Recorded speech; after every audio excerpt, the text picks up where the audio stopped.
ईश्वर से मुलाकात। एक नन्हा बालक ईश्वर से मिलना चाहता था। वह जानता था कि उसकी यह यात्रा लंबी होगी। इस कारण उसने अपने बैग में चिप्स के पैकेट और पानी की बोतलें रखीं और यात्रा पर निकल पड़ा। वह अपने घर से कुछ ही देर पहुंचा होगा कि उसको नज़र एक बुजुर्ग सज्जन पर पड़ी जो पार्क में कबूतरों के झुंड को देख रहे थे। वह बालक भी उनके पास जाकर बैठ गया। कुछ देर बाद उसने पानी की बोतल निकालने के लिए अपना बैग खोला। उसे लगा कि वह बुजुर्ग सज्जन भी भूखे हैं, लिहाजा उसने उन्हें कुछ चिप्स दिए।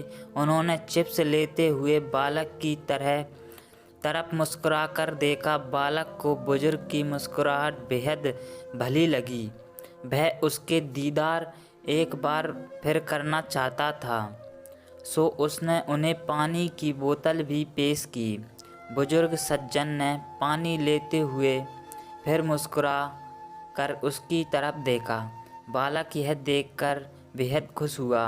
इसके बाद उसकी पूरी दोपहर वे साथ साथ बैठे रहे। बालक उन्हें समय समय पर पानी और चिप्स देता रहा। बदले में उसे उनकी भोली मुस्कुराहट मिलती रही। अब तक शाम होने को आई थी। बालक को भी थकान लगने लगी थी। उसने सोचा कि अब घर चलना चाहिए। वह उठा और घर की ओर चलने लगा। कुछ कदम चलने के बाद वह ठिठका और पलटकर दौड़ते हुए उस सज्जन के पास आया। उसने सज्जन को अपनी बाहों में भरा। बदले में बूढ़े सज्जन ने होठों पर और भी बड़ी मुस्कुराहट लाते हुए उसका आभार प्रकट किया। कुछ देर बाद वह बालक अपने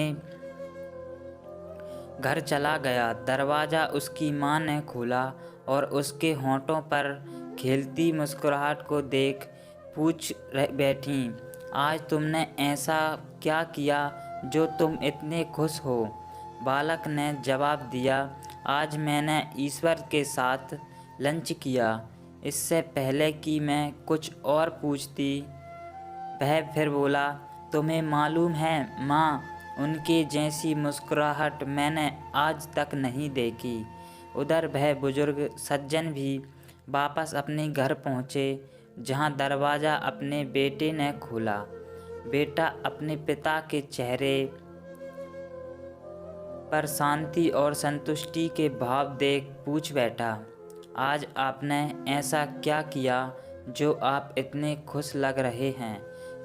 इस पर उन्होंने जवाब दिया, मैंने पार्क में ईश्वर के साथ चिप्स खाए। इससे पहले कि बेटा कुछ और कहता, वह आगे बोले, तुम्हें मालूम है मेरी अपेक्षा के अनुरूप ईश्वर कहीं छोटी उम्र के हैं। इस किस्से का निष्कर्ष यह निकलता है कि मुस्कुराने में अपने पल्ले से कुछ भी खर्च नहीं होता है। इसके उलट जिसकी तरफ मुस्कुराकर देखा जाता है वह इससे और समृद्धि महसूस करता है।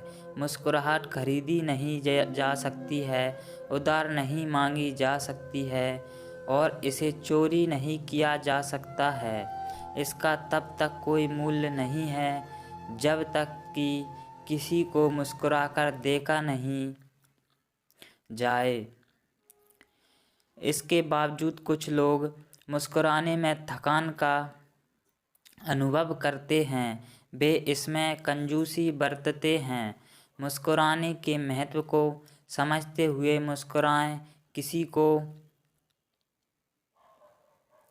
इससे ज़्यादा और क्या चाहिए कि कोई उसे देखकर मुस्कुराए। किसी की तरफ मुस्कुराकर देखने से हमारा कुछ घटता नहीं है, बल्कि संतुष्टि और प्रसन्नता ही अनुभव होता है।